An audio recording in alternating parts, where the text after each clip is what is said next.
Olá pessoal, Shalom, graça e paz.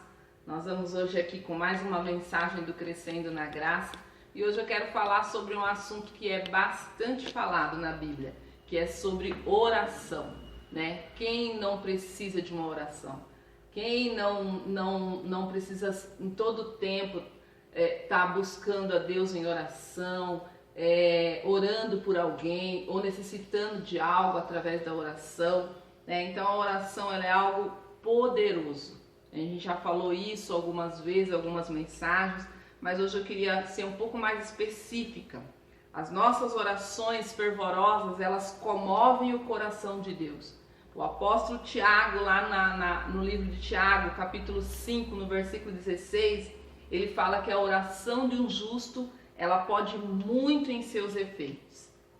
E não que nós sejamos justos, né? Mas nós estamos debaixo do sangue de um justo, que nos justifica, né? Por isso que a nossa oração, ela tem muito poder. E a oração, ela não muda a natureza de Deus. Deus, ele é imutável. Quem ele é nunca será alterado, né? No entanto, o que a oração faz? A oração, ela tem impacto sobre a história. Deus, ele cabeou o mundo para receber energia elétrica, mas ele chama a gente para acionar esses interruptores, né? Ou seja, ligar aqui na Terra, né? Esses interruptores que vai conectar lá no céu e vai mover todo o céu, né, em favor de nós aqui na Terra. Um exemplo muito forte que nós vemos na Bíblia, e eu quero ler essa passagem para você hoje, é da primeira igreja lá em Jerusalém. Atos capítulo 12, versículo 4 e 5 diz assim: depois de prendê-lo, lançou-o na prisão, entregando-o a 4 escoltas de 4 soldados cada uma, para o guardarem. A intenção de Herodes era apresentá-lo ao povo depois da Páscoa, e assim Pedro estava guardado na prisão. Mas havia oração incessante a Deus por parte da igreja a favor dele. Então nós vemos aqui Pedro preso por Herodes, sem quem o defendesse, né? Uma minoria perseguida, olha o cenário, sem saída. Não é assim que a gente se vê muitas vezes? A gente olha, parece que não tem uma saída. O apóstolo que um dia perguntou como Cristo conseguia dormir no meio de uma tempestade, né? Dentro do barco. E agora ele estava ali tirando uma sonequinha na prisão. Seria engraçado se não fosse trágico, né? Mas havia uma igreja que se pôs a orar em favor dele incessantemente. E aí o que acontece? Pedro foi acordado por um anjo. De repente, Pedro bateu na porta. Ou seja, a resposta estava batendo na porta. E nós vemos que até os primeiros cristãos tinham dificuldade de crer que Deus ouvia, né? Que Deus respondia. Veja a reação deles. Como eles hesitaram, lá no versículo 12 e 13. Ao se dar conta disso, Pedro resolveu ir à casa de Maria, mãe de João, também chamado Marcos, onde muitas pessoas estavam congregadas e oravam. Quando ele bateu a porta da frente, uma empregada chamada Rode foi ver quem era. Reconhecendo a voz de Pedro, ficou tão alegre que nem o fez entrar, mas voltou correndo para anunciar que Pedro estava à porta. Então os outros disseram: você ficou louca? Né?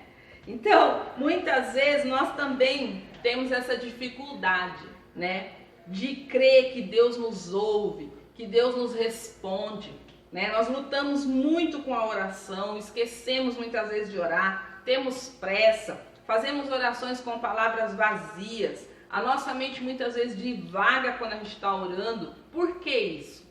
Porque é uma guerra, né? É uma guerra instalada. A oração, ela requer muito esforço. E por que é uma guerra? Porque Satanás, ele quer interromper as nossas orações. Essa guerra não é só culpa nossa.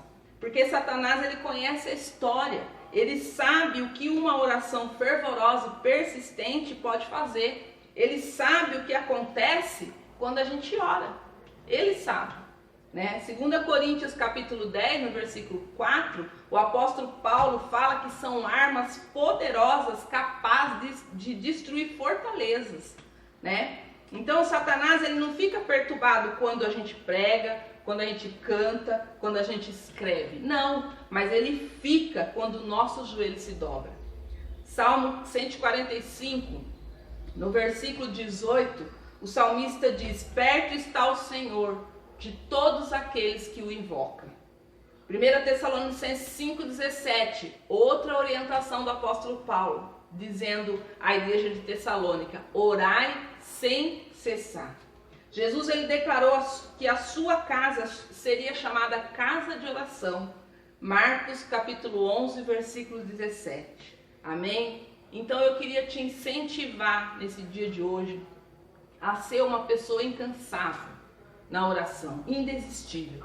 Ainda que você não esteja vendo saída, ainda que você olhe e fale, mas parece que Deus não está me ouvindo, não está respondendo, não desista de orar, porque com certeza a vitória ela virá. Amém?